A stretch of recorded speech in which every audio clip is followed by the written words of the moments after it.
आता लवकरच रक्षाबंधनाचा सण पण येत आहे आणि त्यासाठी आपल्याला भरपूर वेगवेगळ्या प्रकारच्या मिठाई देखील लागतातच. आता भावासाठी एकदम छान असं मस्तपैकी मिठाई बनवायची, तर ह्या वेळेस मी मोहनथाळ बनवणार आहे. बाहेरची अगदी भेसळयुक्त मिठाई बनवण्यापेक्षा आपण घरातच असं छान मस्त मस्त अशा मिठाई बनवू शकतो. त्यातीलच हा प्रकार आहे मोहनथाळ. अगदी एकदम मस्त पहा, टेक्स्चर वगैरे किती छान आणि अगदी मऊसूत झालेला आहे आणि एकदम मस्त दाणेदार झालेला आहे. अगदी तोंडात टाकताच विरघळणारा असा आपला मोहनथाळ होतो.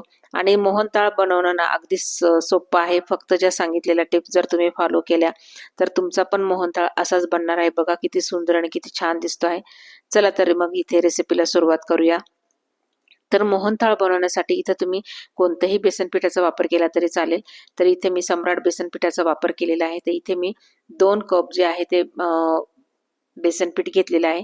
तुम्ही कोणत्याही वाटी किंवा कपचं जे मेजरमेंट आहे ते सेट करून घ्या. आता इथे मी अर्धा कप जे आहे ना ते तूप घेतलेलं आहे आणि तूप हे वितळलेलंच पाहिजे आहे, अजिबात घट्ट नको आहे.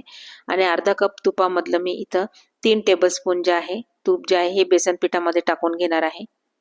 पाहू शकता तुम्ही, आपलं तूप हे अगदी वितळलेलंच हवं आहे. आणि आता इथे मी रूम टेम्परेचरलाच असलेलं दूध जे आहे ना ते 3 टेबलस्पून टाकून घेत आहे. तुमच्याकडे जर अगदी जाड बेसन पीठ असलं ना तर तुम्हाला मात्र हे प्रोसेस करायची गरज नाही. पण इथे माझ्याकडे जाड पीठ नसल्यामुळे मला हे दाणेदार करून घेण्यासाठी मग हे 2 कप मी इथे बेसन पीठ टाकले. त्यामध्ये 3 टेबलस्पून तूप आणि 3 टेबलस्पून मी इथे दूध टाकलेलं आहे. आणि हे व्यवस्थित आपल्याला छान असं चोळून चोळून सगळ्या पिठाला हे लावून घ्यायचं आहे. बघा एकदम मस्त लावून घ्यायचं आहे. आणि ही गुजरातची प्रसिद्ध मिठाई आहे मोहनथाळ, तीच आपण करतो आहे. आणि सोप्या भाषेत सांगायचं तर मोहन कसं लावायचं आहे आपल्या पिठाला तेच आपल्याला इथे करायचं आहे. तर बघा अशा पद्धतीने एकदम रगडून रगडून आपल्याला हे जे आहे ते पिठाला व्यवस्थित असं मोहन लागलं पाहिजे. बघा आता ह्या पद्धतीने हातावर रगडून रगडून मोहन लावायचं. हे पीठ मळल्यासारखं करायचं नाहीये, रगडूनच घ्यायचं आहे. बेसन पिठाच्या प्रत्येक कणाला दूध आणि तुपाचं मोहन हे व्यवस्थित लागलं पाहिजे. याने बेसन पीठ एकदम छान रवाळ होण्यास मदत होते. बघा पाहू शकता तुम्ही. आणि याला आता 20 मिनिटं आपल्याला मस्त असं दाबून बाजूला ठेवून द्यायचं आहे. 20 मिनिटानंतर तुम्ही पाहू शकता आपलं हे जे बेसन पीठ आहे खूपच रवाळ झालेलं आहे एकदम छान. पण आपल्याला हे चाळून घ्यायचं आहे, कारण यामध्ये ज्या गाठी झालेल्या आहेत काही मोठ्या छोट्या त्या आपल्याला नको आहेत. म्हणून आपल्याला हे अगदीच खूपच बारीक चाळणीने गाळायची नाहीये, तर अगदी मीडियम चाळणीने आपल्याला हे सगळं छान असं मस्त रवाळ असं होईपर्यंत गाळून घ्यायचं आहे. तर बघा हे असं गाळून झालेलं आहे. तर मी हे सगळं जे पीठ आहे हे सगळं गाळून घेणार आहे. बघा आणि यावरचं जे जाड आहे ते आता गाळलं जाणार नाही, त्यामुळे फक्त मी मिक्सरला असं फिरवून घेणार आहे. तर मस्त असं आपल्याला मिक्सरला फिरवून घ्यायचं आहे. आणि त्यानंतर पण मस्त आपल्याला हे सगळं जे पीठ आहे, जे बेसन पीठ आहे ते छान असं सगळं गाळून घ्यायचं आहे. तर इथे मी सगळं गाळून घेणार आहे. ते हे सगळं गाळून झालेलं आहे. तर पहा आता इथे मी कढई घेतलेली आहे. त्या कढईमध्ये हे जे सगळं तूप आहे ते टाकणार आहे. फक्त 2 चमचे जे बाजूला काढून ठेवणार आहे. आणि हे तूप छान असं मस्त गरम झालं की आपण जे गाळून ठेवलेलं रवाळ आपलं बेसन पीठ आहे हे पूर्ण यामध्ये टाकून घ्यायचं आहे. आता हे सगळं जे आहे मी ते सगळं टाकून घेणार आहे. तर जवळपास इथे आपण 3/4 कप जे तूप घेतलेलं होतं त्यामधलंच आपण इथे 2 चमचे मी उरवून ठेवलेलं आहे आणि 3 चमचे आपण हे आधी वापरलेलं होतं. तर मग आता हे सगळं व्यवस्थित आपल्याला करून घ्यायचं आहे आणि छान मस्त असं मिक्स करून घ्यायचं आहे हे. आणि आता आपला जो गॅस आहे तो अगदी लो टू मीडियम वरच ठेवायचा आहे. खूप कमी नाही ठेवायचा किंवा खूप मोठा पण ठेवायचा नाही. मंद आचेवरच आपल्याला हे बेसन पीठ आपल्याला आता मस्त भाजून घ्यायचं आहे. आणि भाजत असताना मात्र सतत मिक्स करत राहायचं आहे. अजिबात हात वगैरे काहीच दुखत नाही. सुरुवातीला तर बेसन पीठ आहे हे सगळं तूप शोषून घेतं आणि त्यानंतर जसजसं आपण भाजत जातो ना तसतसं हे तूप सुटायला लागतं आणि मिश्रण हे अगदी सैलसर होतं पहा. आणि तसंही पाहिलं तर आपल्याला बेसन कोणताही पदार्थ करायचा असला तर बेसन पीठ अगदी लो टू मिडियम गॅसवरच एकदम छान मस्त हलकं होईपर्यंत आपल्याला हे भाजून घ्यायचं असतं. बघा एकदम छान अगदी त्याचा कच्चेपणा जाईपर्यंत आता हे जे उरलेलं 2 टेबलस्पून तूप आहे ना, हे मी टाकून घेणार आहे. जवळपास इथे मला 12 ते 13 मिनिटं लागलेली आहे. आता हे जे तूप आहे ते मी टाकून घेणार आहे. बघा, आता तुम्हाला पुन्हा असं हे पातळ झाल्यासारखं वाटत असेल, पण आपल्याला अगदी थोडासा कलर चेंज होईपर्यंत आपल्याला हे पीठ जे आहे व्यवस्थित छान अगदी भाजून घ्यायचं आहे. आपलं हे जे पीठ आहे ना, छान असं भाजलेलं गेलं ना, म्हणजे कसं होईल की एकदम छान असं हलकं वाटतं हे पीठ, एकदम छान. आणि थोडासा कलर देखील चेंज होतो. तर जवळपास टोटल मला इथे 17 ते 18 मिनिटं लागलेली आहे. बघा, एकदम छान मस्त अशी जाळी पण धरलेली आहे. आता आपल्याला ह्या स्टेजला जे आपण दूध घेतलेलं होतं ते यामध्ये थोडंसं टाकायचं आहे. या ठिकाणी आपल्याला गॅस अगदी स्लो करायचा आहे.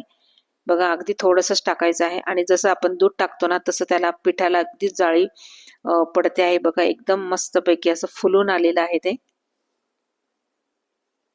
एकदम मस्त. अगदी बिस्किटाचा कलर येईपर्यंत आपल्याला छान मस्त भाजून घ्यायचं आहे. अगदी मस्त सुगंध पसरला आहे घरभर. आता इथे अजून 2 ते 3 मिनिटं आपल्याला भाजून घ्यायचं आहे. आता हे पहिल्यांदा दूध टाकलं होतं त्यावेळेस अगदी फुलून वरती आलेलं होतं. आता हे खाली बसलेलं आहे, तर आपल्याला हे उरलेलं सगळं दूध आहे यामध्ये घालून घ्यायचं आहे आणि कंटिन्यू आपल्याला हे मिक्स करत राहायचं आहे. बघा, हे दूध शोषून घेईपर्यंत आपल्याला हे मिक्स. बघा, एकदम छान आणि मस्त असं दाणेदार टेक्स्चर आलेलं आहे आणि कलर पण पहा किती सुंदर आलेला आहे याला. एकदम छान अशी जाळी पण धरली गेलेली आहे. मोहनताळ सुद्धा तितकाच दाणेदार तयार होतो. फक्त दूध घालताना मात्र गॅस आपल्याला कमी करायचा आहे.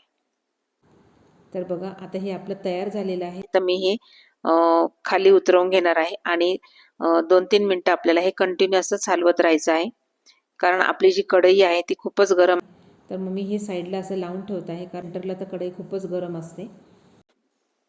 त्यामुळे आता तोपर्यंत हे कोमट होते, तो इथे आपल्याला एक टीन तयार करून घ्यायचा आहे. ह्या टीनची पण मी गंमत तुम्हाला पुढे जाऊन सांगणारच आहे. तर यामध्ये मी बटर पेपर व्यवस्थित लावून घेतलेला आहे आणि त्याला अगदी तूप जे आहे ते लावून घेतलेलं आहे, म्हणजे आपला जो मोहनताळ आहे तो एकदम व्यवस्थित आणि छान अगदी निघेल. तर चला, आता आपल्याला इथे साखरेचा पाक तयार करून घ्यायचा आहे. तर मी इथे एका पातेल्यामध्ये 1 कप साखर घेतलेली आहे आणि अर्धा कप त्यामध्ये पाणी घातलेलं आहे. तर सुरुवातीला मात्र आपल्याला गॅस अगदी जोरात करायचा आहे, म्हणजे साखर वितळेपर्यंत. तर इथे मी साखर वितळेपर्यंत गॅस अगदी फुल केलेला आहे, तुम्ही पाहू शकता. एकदा साखर वितळली की मग लो टू मीडियम गॅसवरच आपल्याला हे पाक असा करून घ्यायचा आहे आणि यामध्ये आपल्याला एकतारी पाक करायचा आहे आणि अगदी पक्का पाक तयार करून घ्यायचा आहे. आता या ठिकाणी तुम्हाला जर वाटलं ना की देखील घालू शकता किंवा कलर देखील घालू शकता. मी इथे फूड कलरच घालून घेतलेला आहे आणि व्यवस्थित असं छान मस्त मिक्स करून घ्यायचं आहे आपल्याला. आणि सुरुवातीला चेक करून बघायचं आहे, अगदी तार अगदी एक पक्की तार होत असेल. बघा, आता ही तार इथे तुटत आहे, म्हणजे अजूनही आपला जो पाक आहे तो कच्चाच आहे. त्यामुळे अजून 2 ते 3 मिनिटं आपल्याला याला शिजवून घ्यायचं आहे आणि पुन्हा आपल्याला चेक करायचं आहे. बघा, एकदम छान असा पक्की तार अशी तयार झालेली आहे. तर आता आपण हे जे मिश्रण आहे या मिश्रणामध्ये आपला जो पाक आहे तो टाकून घ्यायचा आहे. पुन्हा मी गॅसवर ही कढई ठेवून घेतलेली आहे आणि सगळा पाक जो आहे त्यामध्ये आपल्याला टाकून घ्यायचा आहे. तर सुरुवातीला मिक्स करताना तुम्हाला खूप असं पातळ झाल्यासारखं वाटेल. पहा, पण ते जसजसं मिश्रण शिजत जाणार आहे तसतसं हे घट्ट घट्ट होत जाणार आहे. तर सुरुवातीला हा होणार आहे, यामध्ये गाठी वगैरे जर झाल्या तर त्या आपोआप मोडल्या जातात. तरी पण आपल्याला कंटिन्यू हे हलवत राहायचं आहे.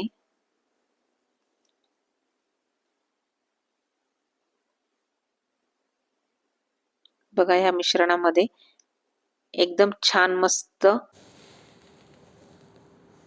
घट्ट झालेलं आहे आणि आता ह्या स्टेजला मी वेलची पूड जी आहे ती टाकून घेणार आहे आणि आपल्याला आता पुन्हा हे 5-1 मिनिटं व्यवस्थित असं हलवून घ्यायचं आहे. बघा हे मिश्रण जे आहे आपली ही कढई सोडू लागलं की समजायचं. बघा आता हे किती सुंदर जाळी दिसत आहे ना, एकदम दाणेदार. तर आता हे सगळं जे मिश्रण आहे आपण जो टीन तयार केलेला आहे ना त्यामध्ये टाकून द्यायचं आहे आणि व्यवस्थित सेट करून घ्यायचं आहे.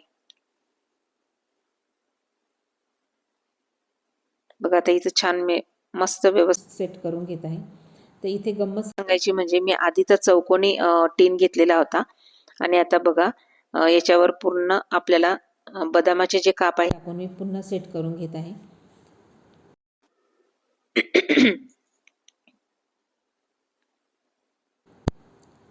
आता हा जो टीन आहे ना म्हणजे मिश्रण कमी पडलं आणि ते टीन मध्ये मी ते खूप पातळ लेअर झाली असती, त्यामुळे मिश्रण पुन्हा काढून घेतलं व अजून छोटासा टीन घेतला. इथे माझ्याकडे चौकोनी नव्हता तर मी गोल घेतला आणि त्यामध्ये पुन्हा तीच प्रोसेस करून ते सगळं मिश्रण ह्या टीन मध्ये गोल टीन टाकून दिलेलं आहे. आणि आपल्याला 2-3 तास तरी हे अगदी मी ओट्यावर असंच ठेवलेलं होतं आणि बघा एकदम त्या टीनमधून व्यवस्थित निघालेलं आहे, तुम्ही पाहू शकता.